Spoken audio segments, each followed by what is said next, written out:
Di sebuah penjara kelam yang terisolasi di tengah laut, seorang napi tua bernama Panjalu Tua tampak lemah dan tak berdaya. Para preman tahanan menertawakannya dan menjadikannya bahan ejekan. Namun, tak ada yang tahu bahwa pria tua itu dulunya adalah komandan bayangan pasukan elit rahasia, seorang legenda yang menghilang tanpa jejak setelah operasi berdarah di masa lalu. Ketika penjara berubah menjadi neraka karena pemberontakan dan konspirasi gelap, Panjalu Tua kembali menunjukkan siapa dirinya sebenarnya. Hujan deras mengguyur Pulau Nusa Kambangan malam itu, menamparkan jeruji besi dan tembok lembab penjara batu rantai. Sirine tua meraung pelan, disertai suara rantai besi yang beradu dengan kaki napi baru. Dari balik kabut, muncul sosok Renta dengan pakaian tahanan kusam, tubuhnya kurus, bahunya sedikit membungkuk. Dialah Panjalu Tua, seorang pria beruban dengan mata yang redup, namun di balik sorotnya tersimpan sesuatu yang tak bisa dijelaskan, ketenangan yang justru menakutkan. Para napi berdesakan di balik jeruji, menatap pendatang baru itu sambil terkekeh. Lihat tuh, ada kakek pikun masuk penjara. Mungkin salah jalan dari panti jompo, ejek seorang napi berbadan besar bernama Bolang, sang penguasa di blok sel barat. Gelak tawa pecah, menghina tanpa ampun. Panjalu Tua hanya menunduk, menyeret langkahnya menuju sel nomor 27. Ia tidak menanggapi, seolah dunia di sekelilingnya tak berarti apa-apa. Malamnya, di ruang makan yang remang, suasana semakin brutal. Bolang dan para pengikutnya menendang baki makanan Panjalu hingga isinya tumpah ke lantai kotor. Kau dengar, kakek, di sini, yang lemah harus tunduk. Bolang menatapnya sambil mengangkat sendok logam, seolah menantang. Panjalu hanya duduk diam, menatap sisa makanannya yang berserakan. Hening sesaat, lalu ia perlahan menatap ke arah Bolang.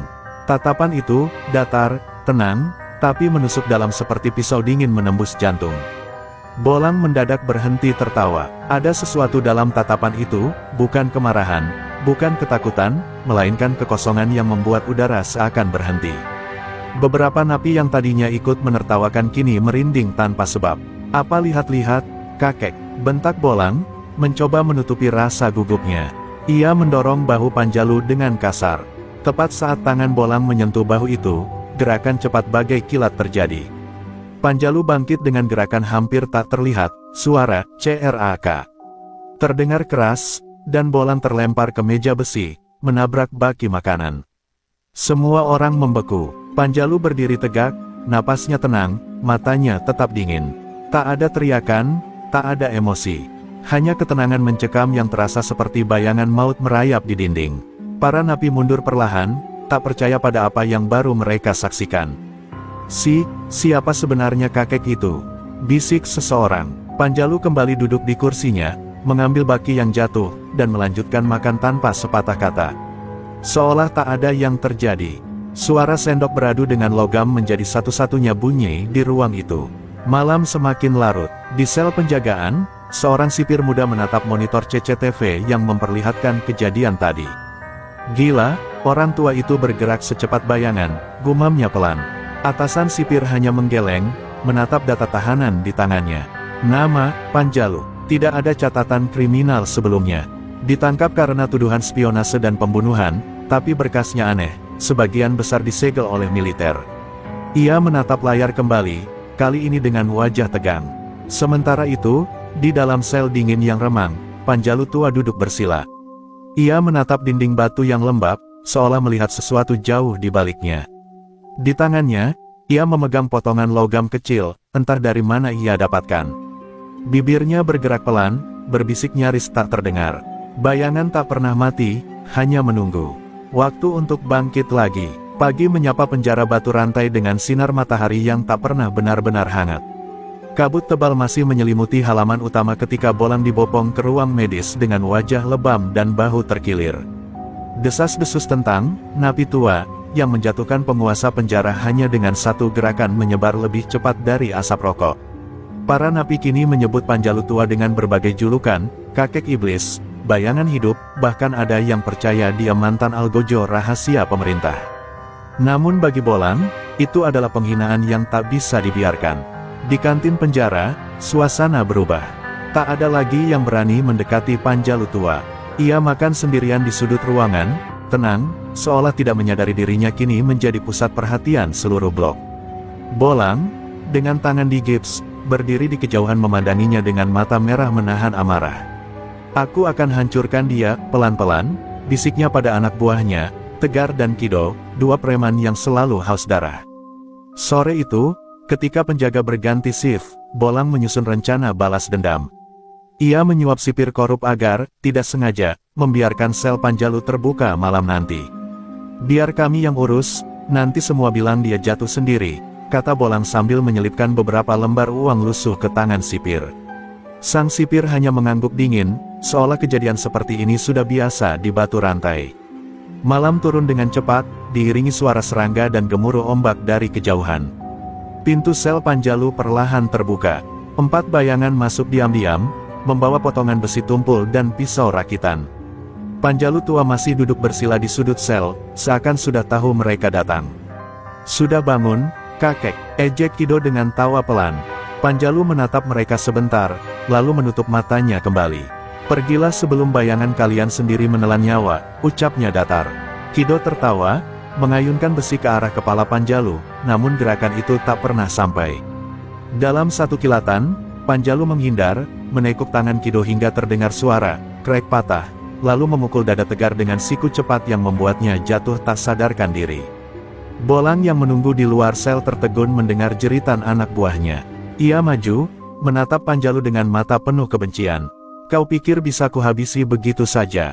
Teriaknya sambil menodongkan pisau. Namun Panjalu tidak bergerak. Ia menatap Bolang dengan tatapan yang sama seperti sebelumnya, tatapan yang membuat jantung berdebar tanpa alasan. Dalam sekejap, pisau Bolang terlepas dari tangannya, jatuh ke lantai. Panjalu menahan tangannya di leher Bolang, tapi tidak menekan. Hanya satu kalimat meluncur dari bibirnya. Lebih besar dari, jangan salah pilih perang, anak muda. Di tempat seperti ini, musuhmu bukan aku, tapi dirimu sendiri. Bolang gemetar, napasnya memburu. Ia menatap Panjalu seolah melihat hantu dari masa lalu. Tanpa sadar, ia mundur, lalu berlari keluar sel, meninggalkan 2 anak buahnya yang masih meringis kesakitan di lantai. Hening kembali menguasai ruangan. Panjalu duduk, menatap darah yang menetes dari tangan tuanya, lalu berbisik pelan, bayangan tak seharusnya marah, tapi dunia memaksa. Keesokan harinya, rumor tentang kejadian malam itu menyebar ke seluruh penjara. Sipir-sipir mulai memperhatikan Panjalu dengan rasa waspada. Di ruang kontrol, kepala penjara Batu Rantai memandangi layar CCTV yang menampilkan Panjalu duduk diam di selnya. Orang ini bukan napi biasa, katanya lirih. Cari semua data lamanya, aku ingin tahu siapa sebenarnya dia. Namun, di komputer arsip, berkas Panjalu tua muncul dengan tanda merah besar bertuliskan, rahasia negara, di bawah komando bayangan. Malam itu, hujan kembali turun membasahi atap seng penjara Batu Rantai. Petir sesekali menyambar, menyinari sel Panjalu yang gelap dan lembab. Di dalam sana, Panjalu terjaga, duduk bersandar di dinding dingin. Suara rantai dari lorong terdengar samar, tapi pikirannya tak berada di penjara, melainkan jauh di masa lalu, di medan perang yang dilupakan waktu. Tatapannya kosong, namun matanya memantulkan bayangan api dan darah. Ia teringat panggilan lamanya, Komandan Bayangan. Pemimpin pasukan elit rahasia yang bertugas di tempat di mana hukum tak pernah sampai. Dalam mimpinya, Panjalu muda berlari di tengah hujan peluru. Suara radio militer menggema di telinganya, operasi bayangan hitam, hapus semua saksi, jangan tinggalkan jejak. Ia menembus hutan tropis di wilayah perbatasan, memimpin 6 orang anak buahnya dalam misi yang hanya segelintir orang tahu. Mereka bukan tentara biasa, mereka adalah bayangan negara, bekerja tanpa nama, tanpa wajah. Panjalu mengingat satu wajah dengan jelas, Jenderal Bima, atasannya sekaligus sahabat yang mempercayainya untuk memimpin misi terakhir itu. Namun malam itu berubah menjadi pengkhianatan. Saat mereka berhasil mengeksekusi target dan menunggu helikopter penjemput, langit terbakar oleh ledakan besar. Panjalu terlempar ke sungai, tubuhnya terbakar sebagian. Ia sempat melihat wajah Jenderal Bima di radio kecil, dengan tatapan dingin, berkata, "Maaf, Panjalu. Dunia tak butuh pahlawan yang tahu terlalu banyak." Lalu sinyal terputus. Bayangan api menjadi saksi runtuhnya segalanya. Panjalu terbangun dengan napas berat. Keringat dingin membasahi wajah tuanya. Tangannya gemetar, bukan karena takut, tapi karena amarah yang tertahan selama puluhan tahun. Ia meraba bekas luka di dadanya, bekas dari ledakan itu. Suara langkah mendekat membuyarkan lamunannya. Seorang napi muda bernama Andra, yang selalu memperhatikan dari kejauhan, muncul di balik jeruji dengan tatapan penuh rasa ingin tahu. "Kakek, aku tahu siapa kau sebenarnya," bisiknya pelan. Panjalu menatapnya tajam. "Jangan bermain dengan masa lalu yang tak kau pahami, anak muda," jawabnya dingin. Tapi Andra tak bergeming. Ia memegang potongan kertas lusuh, peta tua yang ia temukan di bawah lantai dapur penjara. Di bawah penjara ini, ada lorong menuju laut. Tapi lebih dari itu, aku dengar nama yang sama dengan orang dari mimpimu, Jenderal Bima. Katanya, dia yang punya proyek rahasia di sini. Mata Panjalu langsung berubah. Tatapannya tajam, napasnya pelan, tapi syarat tekanan. "Ulangi," katanya dengan suara rendah namun menakutkan. Andra menelan ludah. "Jenderal Bima, kakek, dia sering datang ke pulau ini. Katanya untuk proyek militer, tapi banyak napi hilang tanpa jejak." Dalam sekejap, masa lalu dan masa kini Panjalu menyatu menjadi satu bara api dalam dadanya. Rasa sakit, dendam, dan kehancuran lama membangkitkan kembali monster yang berusaha ia kubur. Panjalu berdiri perlahan, menatap hujan di luar jeruji. Suara air yang jatuh seperti genderang perang yang memanggilnya kembali ke medan lama. "Aku sudah lama mati," gumamnya pelan, "tapi sepertinya dunia belum selesai denganku." Di matanya, kembali muncul cahaya dingin yang pernah membuat pasukannya dulu menjulukinya Raja Bayangan, pemimpin yang bertarung tanpa takut, tanpa belas kasihan. Andra menatapnya dengan rasa campur aduk antara kagum dan ngeri. "Kau akan balas dendam pada dia, kan?" tanyanya setengah berbisik. Panjalu tak menjawab, hanya menatap jauh keluar jendela yang diselimuti kabut. Dendam bukan alasan, tapi kadang, hanya itu yang tersisa. Di kejauhan, guntur kembali menggelegar, seolah menandai kembalinya sang legenda dari kegelapan yang lama terkubur. Malam di penjara batu rantai terasa lebih sunyi dari biasanya. Hujan baru saja reda, meninggalkan bau logam dan debu yang bercampur dengan aroma lembab dinding tua. Panjalu tua duduk di sudut selnya, menatap titik gelap di lantai batu. Tatapannya kosong, namun pikirannya sibuk menenun kembali potongan masa lalu dengan kenyataan yang kini ada di depannya. Nama Jenderal Bima menggema di benaknya seperti dentuman meriam yang tak pernah berhenti. Pengkhianatan, ledakan, darah, dan jeritan pasukannya, semuanya kembali hidup. Ia sadar, tempat ini bukan sekadar penjara. Batu rantai adalah panggung bagi rahasia kelam negara, dan Bima adalah sutradara di balik layar. Sementara itu, Andra, napi muda yang selama ini memperhatikan Panjalu dengan rasa hormat, kembali menghampiri selnya lewat celah sempit di tengah malam. "Kakek, aku sudah melihatnya sendiri," bisiknya gugup. Di bawah ruang kerja sipir, ada pintu besi tua. 2 penjaga berjaga setiap malam. "Aku mendengar mereka menyebut proyek Laut Hitam. Mereka bilang tempat itu milik Jenderal Bima." Panjalu membuka matanya perlahan. Tatapannya tajam, menusuk, seolah menembus kepala Andra dan membaca ketakutannya. "Sel 13, ucap Andra lagi dengan suara bergetar. Katanya dari sana lorong menuju laut bisa diakses. Tapi setiap yang masuk ke sel itu, tak pernah keluar lagi." Panjalu diam lama, hening menggantung seperti udara mati. Lalu ia berkata pelan, "Bukan lorong menuju laut, itu lorong menuju rahasia."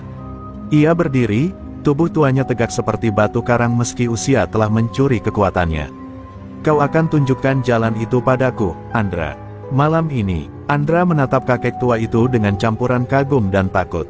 "Tapi, kakek, kalau ketahuan, mereka akan membunuh kita." Panjalu menatapnya tajam, lalu berkata dingin, "Aku sudah mati 2 kali. Sekali oleh peluru, sekali oleh pengkhianatan. Sekarang, hanya tinggal bayangan yang berjalan." Kata-kata itu membuat Andra terdiam. Ia tahu, pria di depannya bukan manusia biasa, bukan nabi, bukan kriminal. Ia adalah sosok yang seolah keluar dari legenda militer yang dilarang disebut. Dengan langkah hati-hati, keduanya bergerak di antara bayangan lorong penjara. Lampu-lampu kuning berkelap-kelip, suara rantai dan angin laut mengiringi perjalanan mereka. Di tikungan, mereka melihat 2 penjaga yang berbicara pelan sambil merokok. Panjalu mengisyaratkan Andra untuk diam. Dalam sekejap, Panjalu menghilang dari tempatnya berdiri, lalu muncul di belakang salah satu penjaga, menekuk lehernya cepat dan senyap. Yang satu lagi berbalik, tapi sudah lebih dulu dijatuhkan. Gerakannya seperti arus bayangan yang tak bisa ditangkap mata. Mereka membuka pintu besi itu perlahan. Udara di dalam terasa berbeda, lebih dingin, lebih sunyi. Lorong gelap terbentang ke bawah, seolah menuju perut bumi. Cahaya merah berkedip dari kejauhan, dan suara mesin tua berdengung seperti napas makhluk yang sedang tidur. Di dinding, terukir lambang militer yang sudah pudar, dengan tulisan samar, Operasi Bayangan Hitam, Classified. Andra menelan ludah. "Kakek, ini apa sebenarnya?" Panjalu memandangi dinding itu lama, lalu menyentuhnya dengan tangan gemetar. "Tempat aku dibunuh, dan dilahirkan kembali," katanya pelan. "Dulu, aku pikir misiku berakhir di sini. Tapi ternyata, mereka melanjutkan proyek itu. Menggunakan penjara ini sebagai laboratorium hidup." Suaranya bergetar, bukan karena takut, tapi karena amarah yang menahan ledakan. Tiba-tiba terdengar langkah kaki mendekat dari ujung lorong. Lampu-lampu bergetar, suara sirene mulai meraung pelan. Panjalu menoleh ke Andra dengan tatapan tenang. "Kau masih bisa mundur," katanya. "Tapi kalau melangkah bersamaku, tak ada jalan kembali." Andra menatapnya balik, lalu mengangguk mantap. "Aku sudah terlalu jauh untuk kembali, kakek." Panjalu menatapnya sejenak, lalu tersenyum samar. "Kalau begitu, selamat datang di dunia bayangan." Di ujung lorong, cahaya merah berubah menjadi alarm penuh. Suara langkah tentara bersenjata mulai menggema. Panjalu menatap ke depan dengan mata yang kini kembali dingin seperti baja. Di bawah tanah batu rantai, sebuah legenda lama mulai bangkit dari kuburannya. Suara sirene menggema di seluruh penjuru penjara batu rantai. Lampu merah berkedip di dinding batu yang lembab, menciptakan bayangan menari di wajah Panjalu dan Andra yang kini berdiri di lorong bawah tanah. Asap mengepul dari pipa-pipa tua, dan udara di sana berbau besi dan minyak. Panjalu memandangi deretan pintu besi yang berjejer, masing-masing tertulis kode militer yang sudah berkarat. Di salah satu pintu, samar terlihat tulisan, "Ruang Komando Operasi Bayangan Hitam." Ia menatap tulisan itu lama, dan napasnya berat. "Jadi kau masih menyimpannya, Bima?" gumamnya lirih, seolah berbicara pada hantu dari masa lalu. Dengan hati-hati, Panjalu memutar roda baja di pintu itu. Engselnya berdecit panjang sebelum terbuka, memperlihatkan ruangan yang dipenuhi peta-peta lama, layar monitor rusak, dan meja logam berlapis debu. Di tengah ruangan, ada sebuah papan strategi militer dengan coretan tangan yang sudah pudar. Garis-garis merah membentuk peta Pulau Nusa Kambangan, lengkap dengan jaringan lorong rahasia yang menghubungkan penjara ke laut. Andra menatap takjub. "Kakek, ini rencana pelarian." Panjalu tersenyum samar. "Bukan pelarian, nak, ini rencana perang." Ia berjalan mendekat, mengambil potongan logam dari lantai, lalu menggores ulang beberapa garis di peta itu. Ventilasi di sektor barat masih aktif. Itu jalan keluar, tapi juga titik pengawasan utama. Kalau ingin bebas, kita harus membuat dunia di atas sibuk dulu. Tangannya bergerak cepat, menggambar rute di dinding dengan kapur dan darah dari jarinya yang terluka. Andra memperhatikan dengan mata terbelalak. Ia sadar, Panjalu bukan hanya seorang tahanan, tapi otak militer yang bahkan mampu merancang pelarian dari neraka. "Untuk melakukannya, kita butuh lebih dari sekadar keberanian," ujar Panjalu sambil menatap peta. "Kita butuh orang dalam, sipir yang bisa dibeli, preman yang bisa dikendalikan, dan yang paling penting, keheningan." Suaranya tegas, datar, dan penuh perhitungan. Ia memandang Andra dalam-dalam. "Kau tahu siapa yang paling bisa kita pakai untuk memulai kekacauan itu?" Andra berpikir sejenak, lalu matanya membesar. "Bolang." Panjalu mengangguk pelan. "Ya, sang raja penjara. Satu percikan darinya bisa menyalakan api di seluruh blok." Malam itu juga, Panjalu mulai menggerakkan rencana gilanya. Ia mendatangi Bolang diam-diam lewat lorong belakang sel isolasi. Bolang yang masih menyimpan dendam menatapnya dengan penuh kebencian, tapi Panjalu hanya berkata satu kalimat yang membuat pria besar itu membeku. "Kau ingin keluar dari sini hidup-hidup? Maka bakarlah singgasanamu sendiri." Suara itu begitu dingin, seperti bisikan malaikat maut. Bolang terdiam, lalu perlahan mengangguk. "Kakek gila, tapi aku suka caramu."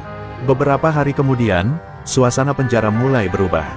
Para napi mulai gelisah tanpa sebab, bisikan pemberontakan menyebar dari satu blok ke blok lain. Panjalu dan Andra diam-diam mengawasi dari kejauhan, mencatat setiap reaksi, setiap langkah sipir, setiap pergantian shift. Di malam hari, Panjalu duduk di sudut sel, mengukir simbol kecil di lantai, lambang pasukan lamanya, bayangan hitam. Semua ini harus sempurna, katanya dalam hati. Sekali salah langkah, semua akan berakhir sebelum dimulai. Andra mendekat, membawa secarik kertas kusam yang ia temukan di ruang logistik. Kakek, ini peta ventilasi lama. Tapi anehnya, beberapa jalurnya disegel pakai semen. Panjalu menatapnya, lalu menyipitkan mata. Semen itu bukan penghalang, itu penyembunyi. Di baliknya pasti ada sesuatu yang tak ingin mereka temukan. Ia meraba gambar itu, lalu berkata pelan, malam badai berikutnya, kita mulai. Saat mereka berdua menatap peta itu di bawah cahaya redup, lilin, bayangan Panjalu terpantul di dinding seperti siluet monster yang siap keluar dari tidur panjangnya.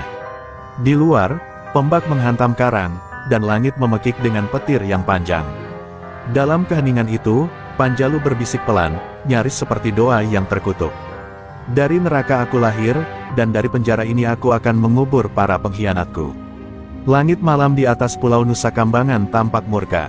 Awan hitam menumpuk, petir menyambar tanpa henti, dan laut mengamuk menghantam karang seolah tahu bahwa neraka sebentar lagi akan terbuka. Di dalam penjara batu rantai, suasana mencekam menunggu detik-detik kehancuran. Panjalu tua berdiri di depan jendela sempit selnya, memandangi kilat yang menyambar menembus kabut. Badai datang tepat waktu, gumamnya. Alam selalu berpihak pada bayangan. Di blok barat, Bolang menyiapkan pasukannya, para napi keras kepala yang pernah tunduk padanya. Kini, atas bisikan Panjalu, mereka bersatu dalam satu tujuan, mengguncang batu rantai dari dalam. Sementara itu, Andra dan beberapa napi muda sudah bergerak diam-diam menuju ruang kontrol listrik di bawah dapur. Mereka membawa potongan logam, kabel bekas, dan tekad yang bergetar di dada.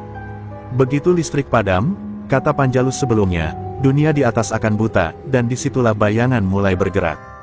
Ketika jam menunjuk pukul 2 dini hari, Andra menarik tuas utama. Klik, seluruh penjara seketika tenggelam dalam kegelapan. Sirene meraung pelan sebelum akhirnya mati.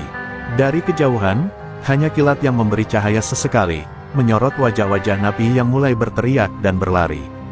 Bolang, dengan rantai di tangannya, menghantam pintu logam blok sel. Sekarang atau mati di sini, teriaknya lantang. Jeruji besi mulai roboh, dan ratusan napi keluar dari sel, berhamburan seperti badai manusia. Para sipir panik, senjata mereka terbatas, komunikasi terputus, dan badai di luar membuat kapal patroli tak bisa merapat. Batu rantai berubah menjadi labirin api dan teriakan. Panjalu melangkah di tengah kekacauan itu dengan tenang, melewati mayat pertama yang jatuh di depan pintu dapur. Matanya tajam, tubuhnya tegak, langkahnya pasti, seolah badai dan darah hanyalah bagian dari rencana yang sudah ia hafal sejak lama. Ini bukan pelarian, katanya pada Andra yang berlari di sampingnya. Ini pembersihan. Suara tembakan mulai terdengar dari menara penjagaan. Cahaya lampu sorot menembus hujan, tapi kabut tebal menelan pandangan mereka. Di bawah, Panjalu memimpin para napi yang tersisa ke lorong rahasia di bawah ruang makan. Ia membuka pintu baja dengan kode yang hanya bisa diingat oleh orang yang pernah merancangnya, dirinya sendiri. Ketika pintu itu terbuka, udara dingin berhembus keluar, membawa aroma garam laut dan minyak mesin. Ke laut kita pergi, ucapnya dingin. Tapi bukan untuk melarikan diri, untuk menjemput kebenaran. Bolang dan beberapa orangnya menahan barisan sipir yang tersisa. Suara benturan logam, teriakan, dan kaca pecah menggema ke seluruh kompleks. Namun di tengah kekacauan itu, Panjalu melihat sesuatu yang membuat langkahnya berhenti, simbol militer di dinding bawah tanah, lambang yang dulu ia kenakan dengan bangga. Bayangan hitam, gumamnya. Mereka masih hidup. Sesaat wajahnya tampak kehilangan warna, bukan karena takut, tapi karena sadar bahwa misi masa lalunya belum benar-benar berakhir. Andra menatap Panjalu dengan bingung. Apa maksudmu mereka masih hidup? Panjalu menatap ke lorong yang lebih dalam, tempat lampu merah berkedip samar. Anak muda, tempat ini bukan penjara biasa. Ini laboratorium perang. Mereka menciptakan monster dari manusia, dan aku salah satunya. Suaranya berat, penuh kepedihan dan kebencian yang selama ini ia pendam. Hujan di luar semakin deras, seolah langit menangis atas rahasia yang akhirnya terbuka. Dari kejauhan, suara ledakan mengguncang dinding. Api menjalar ke atap dapur. Para napi menjerit, berlari mencari perlindungan. Tapi Panjalu hanya berdiri di tengah kobaran api, wajahnya diterangi warna jingga yang memantulkan semangat perang lama.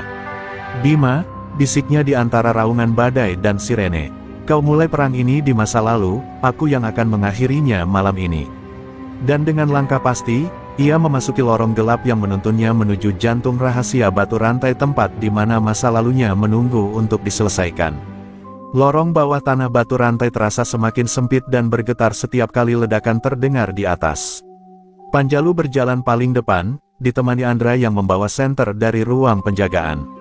Cahaya redup itu menyorot dinding tua yang penuh dengan simbol militer dan tulisan samar yang hampir hilang dimakan waktu. Di tengah kabut debu dan bau karat besi, Panjalu berhenti di depan sebuah pintu besar dengan emblem burung Garuda hitam, tanda pasukan rahasia yang dulu pernah ia pimpin. Di balik pintu ini, katanya pelan, bukan kebebasan yang menunggu, tapi dosa yang belum lunas. Andra menelan ludah, tangannya bergetar memegang senter. Kau tahu apa yang ada di sana? Panjalu menatap lurus ke depan. Semuanya, aku yang membuatnya dulu, ketika masih menjadi alat negara. Ia menekan tombol di sisi pintu, dan dengan suara mendesis berat, baja tua itu perlahan terbuka. Dari baliknya, keluar hawa dingin bercampur aroma bahan kimia dan darah kering. Ruangan itu diterangi cahaya biru redup, menampilkan deretan tabung kaca raksasa berisi manusia yang tak sepenuhnya hidup, sisa eksperimen militer yang gagal. Beberapa tubuh tampak menggeliat lemah, seolah terjebak di antara dunia dan kematian. Andra melangkah mundur ketakutan. Tuhan, ini apa? Panjalu menatap lurus, matanya sayu namun berkilat tajam. Mereka adalah prajurit bayangan. Proyek rahasia untuk menciptakan manusia yang tak bisa mati. Ia berhenti di depan salah satu tabung. Di dalamnya ada sosok pria kekar dengan tato naga di dada, Bolang. Andra terperanjat. Tidak mungkin. Bolang ada di atas sana.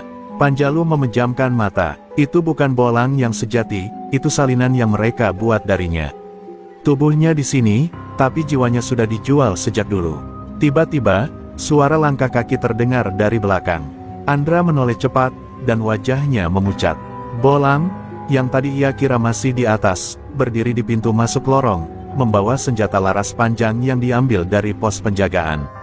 Wajahnya keras, tapi matanya kosong. Aku disuruh memastikan tidak ada yang keluar dari sini hidup-hidup, katanya datar. Panjalu menatapnya lekat-lekat. Jadi benar, kau masih boneka mereka. Bolang menunduk sejenak, lalu berkata pelan, aku tak punya pilihan. Mereka menjanjikan kebebasan, tapi hanya jika aku menyerahkanmu, Panjalu. Suasana menjadi tegang. Hening hanya dipecahkan oleh tetesan air dari pipa bocor. Panjalu mendekat perlahan, menatap wajah sahabat lamanya itu. Kau pikir kebebasan bisa dibeli dengan mengorbankan jiwa sendiri? Bolang bergetar. Aku lelah jadi tahanan, Panjalu. Aku hanya ingin hidup. Hidup. Panjalu tersenyum getir. Kau sudah mati sejak hari kau membiarkan mereka mengambil kehormatanmu.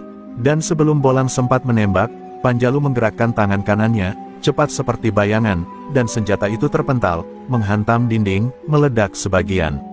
Ledakan kecil itu menghancurkan tabung di belakang mereka. Cairan biru menyembur keluar, menumpahkan tubuh-tubuh eksperimen yang mulai bergerak dengan geraman mengerikan. Andra berteriak, menarik Panjalu mundur, tapi Bolang masih berdiri di tengah kobaran api kecil, tubuhnya terbakar sebagian, matanya mulai kehilangan cahaya. Aku hanya ingin bebas, katanya lirih sebelum. Akhirnya tubuhnya roboh dan diam. Panjalu menatapnya sejenak, tanpa amarah, tanpa air mata. Sekarang kau bebas, saudaraku, bisiknya lirih. Dari kejauhan, sirene mulai berbunyi lagi. Gelombang pasukan bersenjata turun ke lorong bawah tanah. Panjalu tahu, waktunya hampir habis. Ia menarik Andra, membawanya menembus lorong belakang yang menuju ke gua bawah laut. Di atas sana mereka menunggu kita, katanya dengan nada tenang. Tapi di bawah laut, kita yang menunggu mereka. Kilat menyambar lagi, menyorot wajah Panjalu yang kini seperti iblis perang, tenang, dingin, dan tak terhentikan. Dan ketika mereka melangkah keluar dari lorong menuju tepi tebing yang langsung menghadap laut, badai sudah menelan langit seluruhnya. Panjalu berdiri di bibir batu, membiarkan hujan membasahi seluruh tubuhnya. Semua pengkhianatan punya harga, katanya perlahan. Tapi malam ini, aku yang akan menagihnya. Lalu, tanpa ragu, ia melangkah ke dalam gelapnya Samudra Nusa Kambangan, menuju kedalaman yang menyimpan rahasia perang dan dendam yang belum selesai. Hujan deras mengguyur atap penjara batu rantai malam itu. Petir menggelegar, mengguncang udara di atas pulau kelam itu. Di balik dapur berkarat yang sudah lama tak digunakan, Panjalu tua dan kelompok kecil napi yang tersisa berdiri di hadapan sebuah pintu besi tua yang terkunci rapat dengan rantai tebal. Wajah mereka pucat, tapi mata mereka berkilat penuh harapan dan ketakutan. Panjalu menatap mereka satu persatu, Andra, Surya, dan 3 napi lain yang tersisa dari pemberontakan.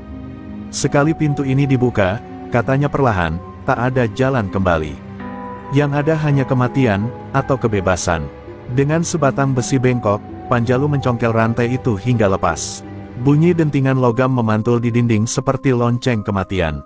Begitu pintu terbuka, aroma tanah lembab dan udara dingin menyeruak dari bawah.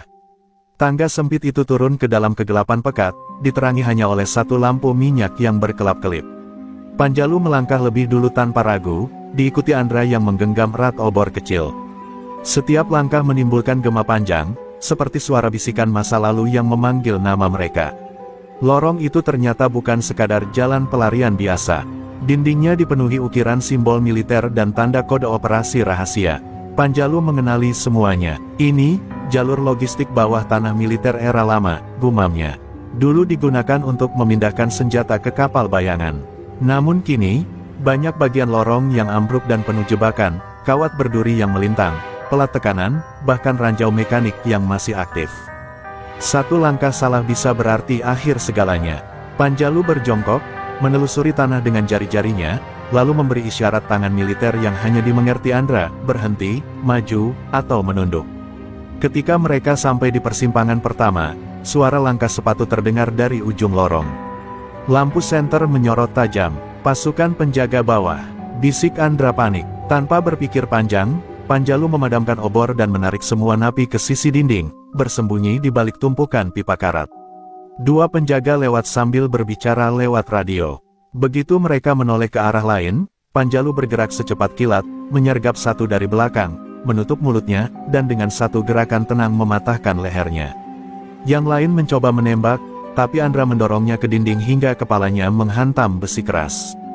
Hening kembali, napas mereka tersengal, tapi Panjalu tetap tenang. Ia mengambil radio dari tubuh penjaga, lalu memutar frekuensinya. Mereka belum tahu posisi kita, katanya lirih. Tapi waktu kita sedikit. Mereka kembali melangkah maju, menembus kabut uap yang keluar dari pipa-pipa rusak. Suhu udara makin lembab, tanda mereka semakin dekat ke bawah laut. Setiap suara tetes air kini terdengar seperti detak jam menuju kebebasan. Namun, tiba-tiba lantai di bawah kaki Surya amblas. Lelaki itu menjerit dan terjatuh ke lubang berduri. Panjalu mencoba menariknya, tapi duri logam sudah menembus dada Surya. Darah muncrat, wajahnya pucat pasi. "Jangan berhenti, lanjutkan," katanya dengan napas terakhir. Panjalu menggenggam tangannya erat sebelum melepaskannya ke dalam kegelapan. Hening kembali menyelimuti lorong, tapi kini suasana berubah, bukan lagi sekadar pelarian, melainkan peperangan melawan waktu dan nasib. Beberapa meter kemudian, mereka akhirnya menemukan cahaya samar di ujung lorong, udara asin laut yang mulai terasa. Namun di hadapan mereka berdiri gerbang baja terakhir, dijaga 2 penjaga bersenjata otomatis. Panjalu menatap Andra. "Kau siap?" tanya Panjalu datar. Andra mengangguk. Mereka menyerbu serentak, memanfaatkan pantulan suara dan kegelapan untuk mengacaukan arah tembakan. Dalam 5 detik, 2 penjaga tumbang. Panjalu membuka gerbang, dan angin laut menerpa wajah mereka, dingin, tajam, dan terasa seperti kebebasan itu sendiri. Dari luar, deburan ombak menggema memantul di langit hitam. Sebuah kapal nelayan tua tampak di kejauhan, mungkin satu-satunya harapan mereka untuk lolos. Panjalu berdiri di tepi lorong, menatap langit yang disambar petir. "Kita belum bebas," katanya pelan. "Tapi malam ini, kita hidup." Mereka melangkah keluar dari lorong kematian itu, meninggalkan semua penderitaan di baliknya. Namun Panjalu tahu, di laut gelap Nusa Kambangan, masih ada satu pertempuran terakhir yang menunggu. Laut di sekitar Nusa Kambangan bergolak malam itu. Ombak menghantam tebing, disertai angin kencang yang membawa aroma besi dan mesiu. Panjalu tua berdiri di bibir dermaga rahasia, tubuhnya basah kuyup, wajahnya diterangi cahaya petir yang menyambar langit. Di hadapannya, berdiri sosok yang dulu ia hormati, kini menjadi musuh bebuyutan, Jenderal Bima. Lelaki berjas hitam itu menatapnya dengan mata dingin, sementara di belakangnya, sebuah helikopter bersiap lepas landas membawa koper logam berisi dokumen operasi, bayangan hitam.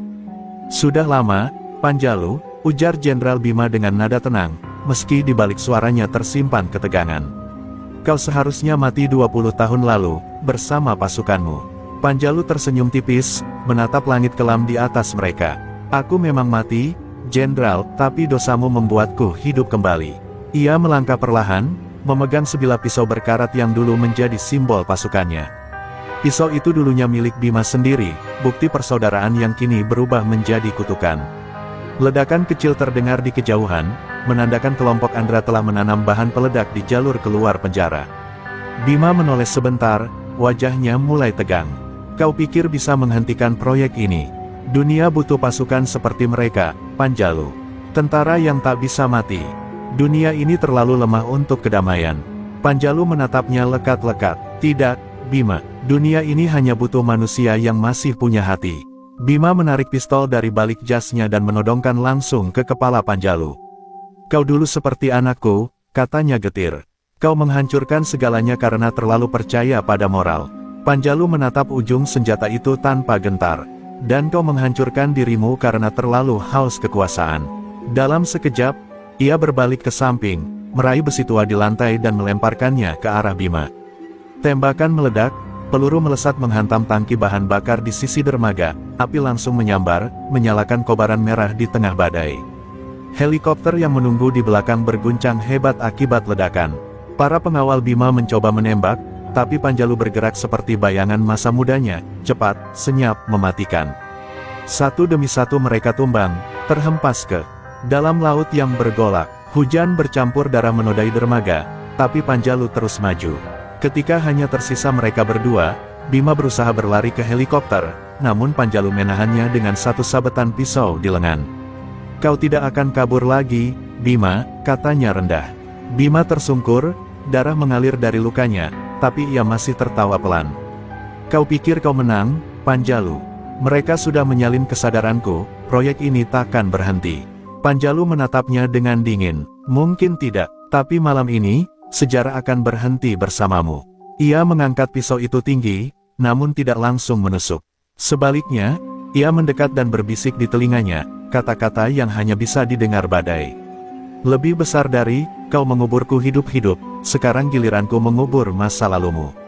Ledakan besar mengguncang seluruh dermaga.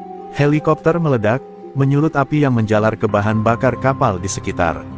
Panjalu sempat melompat ke laut bersama percikan api yang menyala-nyala di udara. Ombak menelannya bulat-bulat, membawa tubuhnya ke dalam kegelapan yang dingin dan sunyi.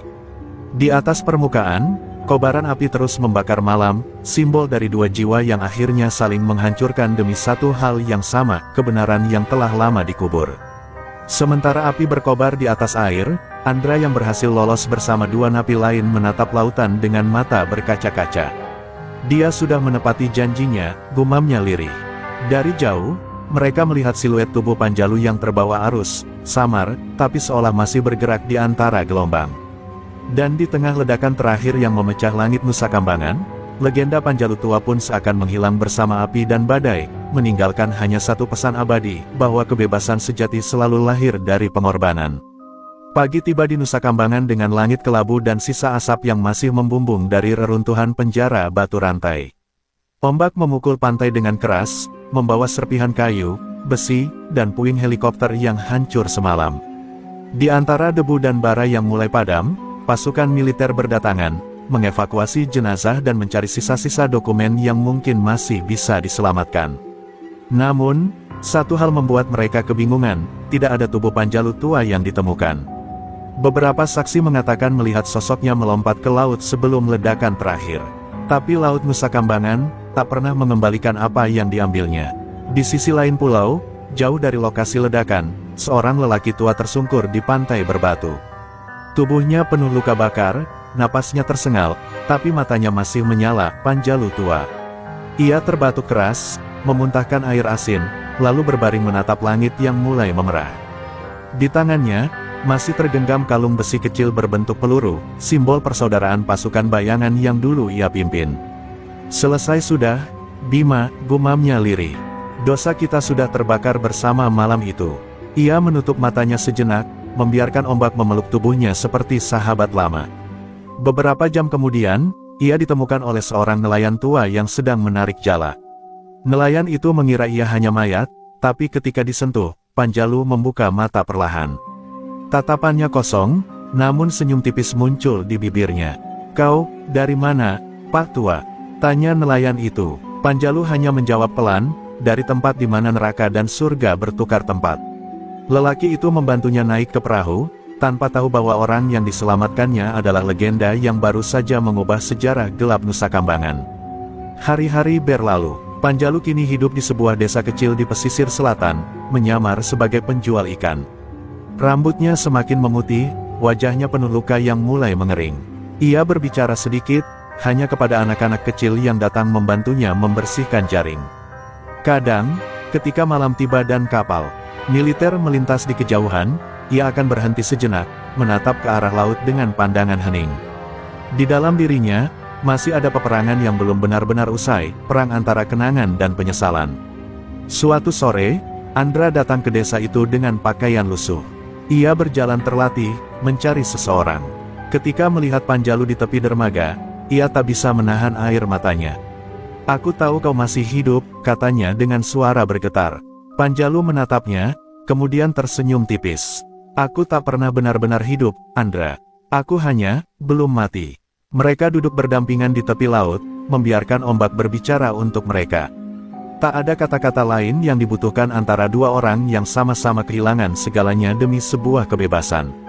Andra bercerita bahwa pemerintah menutup semua berkas tentang operasi Bayangan Hitam. Nama Panjalu dihapus dari catatan militer, dan semua yang tahu tentangnya diasingkan atau dibungkam. Panjalu hanya mendengarkan, tanpa emosi. "Mereka boleh menghapus nama," katanya perlahan, "tapi tidak bisa menghapus bayangan." Ia berdiri, memandangi matahari yang mulai tenggelam. Bayangan itu akan selalu ada, selama masih ada kejahatan yang bersembunyi di balik kebenaran. Beberapa bulan kemudian, nelayan-nelayan di desa itu mulai berbicara tentang sosok tua misterius yang sering hilang di malam hari, hanya untuk kembali saat fajar dengan luka baru di tubuhnya. Beberapa mengatakan ia membantu membasmi para penyelundup senjata di perairan selatan. Yang lain bersumpah melihatnya menolong anak-anak yang diculik sindikat laut. Tak ada yang tahu pasti siapa dia, tapi mereka mulai memanggilnya dengan satu nama, Bayangan Laut. Dan pada suatu pagi berkabut, Panjalu tua berdiri di dermaga, memandangi horizon dengan wajah tenang. Ia menatap laut yang luas dan berbisik pada dirinya sendiri. Beberapa perang tak butuh kemenangan, hanya kedamaian. Kemudian ia melangkah ke perahu tuanya, layar putih berkibar diterpa angin, perlahan menjauh menuju kabut. Laut Nusa Kambangan kembali menelan bayangan yang tak pernah benar-benar mati, seorang legenda tanpa mahkota, tanpa nama, tapi dengan jiwa yang abadi. Terima kasih telah menonton dan menemani perjalanan kisah kami di channel Pelayan Surga. Setiap like, komentar, dan dukungan dari kalian adalah cahaya yang menyemangati kami untuk terus berkarya. Semoga kebaikan, keberanian, dan kebijaksanaan selalu menyertai langkah kalian setiap hari. Jangan lupa terus dukung channel Pelayan Surga dengan like, komentar, dan subscribe, agar kita bisa terus menghadirkan cerita inspiratif, penuh aksi, dan pelajaran hidup yang berharga. Semoga setiap kisah yang kami bagikan membawa manfaat, motivasi, dan kebahagiaan bagi kalian semua. Doa terbaik kami untuk kalian, semoga Allah Subhanahu wa Ta'ala senantiasa melindungi, memberkahi, dan menuntun setiap langkah kalian menuju kebahagiaan, keselamatan, dan kesuksesan. Tetaplah berani, tetaplah beriman, dan terus sebarkan kebaikan dimanapun kalian berada.